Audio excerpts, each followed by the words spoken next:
ছিল উনি ওখানে বসা ছিল আমি যখন ঢুকতেছি তখন যেহেতু থানায় ছিল যেহেতু থানায় নিয়ে আসছে বা থানায় ছিল ওনাদেরকে আপনারা শনাক্ত করতে পেরেছেন কিনা ওনারা কে হয় আপনি তো চিনেন আপনি কথা বলছেন ওর সাথে ওই ছেলেটাকে আমি চিনি না আপনি কথা বলছেন আপনারা আমি স্পষ্টভাবে দাবি করছে পুলিশ সদস্য তাকে হয়রানি করছে তাকে গলা টিপে ধরেছে তাকে হেনস্থা করছে সিএনজি তুলতে চেয়েছে আপনার ব্যাপারটা কেন আপনার ব্যাপারে ধামাচাপা দিতে যাচ্ছেন বা তাকে কেন লুকিয়ে রাখছেন শুনেন আমার সাথে হইছে আপনাদের ব্যাপারটা নিশ্চিত করছেন না কেন তাকে তো ধরে নিয়ে আসছে তাকে আটক করছে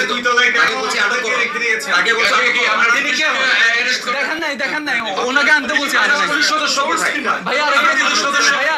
এবং আপনি ছিলেন আপনাকে সরাসরি বলা হচ্ছে এখানে আসার পরে আপনাকে পরিচয় দেওয়ার পরে আপনি জানার পরে তাকে পরে আপনি তাকে হেনস্থা করেছেন এখানে থানার ভিতরে হেনস্থা করেছেন এসআই শফিকটা কোথায় মানে আমরা একজন পুলিশ সদস্যের নাম ওনাকে লুকায় রাখছে ওনার সাথে ওই মানুষটা একসাথে বের হয়েছে এই রুম থেকে আমার সামনে উনি তখন আমাকে বলতেছে বাবা শেষ করে দাও উনি বুঝা নাই উনি বয়স হয়ে গেছে হ্যাঁ উনি এটা বলছেন আপনি এটা বলছেন যেটা আমরা থানায় আসার পর জিজ্ঞেস করেছি কোন এটা কি অপহরণের কোনো প্ল্যান ছিল কিনা বা আমরা তো কথাই যা বলছি নিশ্চয়ই এটা অপহরণের কোনো একটা প্ল্যান ছিল এখন নামছে এখন তো এটা আমরা আঙ্কেলের সাথে এতক্ষণ ধরে কথা বলতেছি এবং কি না গাড়ি থাকা অবস্থা কেন ভাইয়া আমার একটা কোশ্চেন এটা জাতীয় সম্পদ এই ধরনের একটা ঘটনা হবে সেটা আমরা কোনোভাবে মেনে নিতে পারি তাইলে ভাইয়া এটা যদি আমার জায়গায় অন্য মানুষকে যদি তুলে নিয়ে যাইতো গা কেউ খবর পাইতো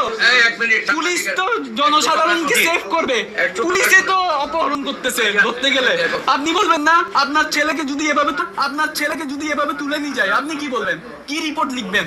আপনি কি অভিযোগ লিখবেন স্যার ওই আসলে একটু আরো একটা জিনিস থানায় আসার পর আমরা জিজ্ঞেস করার পর ওনাদের কোনো অথরাইজ চেকপোস্ট নাই অথরাইজ চেকপোস্ট যদি আপনাদের আমার কথাটা শুনে আমার ওটা প্রশ্ন আমার ওটা ওসি সাহেব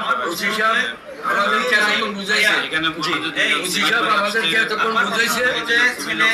যে উনি আসার পর উনি যখন করেছে ওনাকে রেসপেক্ট করে বসাইছে কিন্তু এখন আসে আমি শুনতেছি যে ছোকরা কথা বলবে না বসো আবার এখানে যেটা অভিযোগ উনি অভিযোগ ফার্স্ট আপনি চিনেন না কল আসার পর আপনি চিনছেন বলছি যে তুমি একটু বসো হ্যাঁ, বলছি কল আসার পর তুমি আমাদের সম্পদ বসো বলছি কি না ফার্স্টে তো আচ্ছা তোমাকে বসাচ্ছি না ভাই ফার্স্টে তো আপনি চিনতে পারেন আপনি প্রথমত তার সাথে আচরণটা ভালো করেন আমি চিনতে পারি না ভাই কেন চিনবেন না আপনি একজন জাতীয় আরেকটা কোশ্চেন যখন আসতেছিল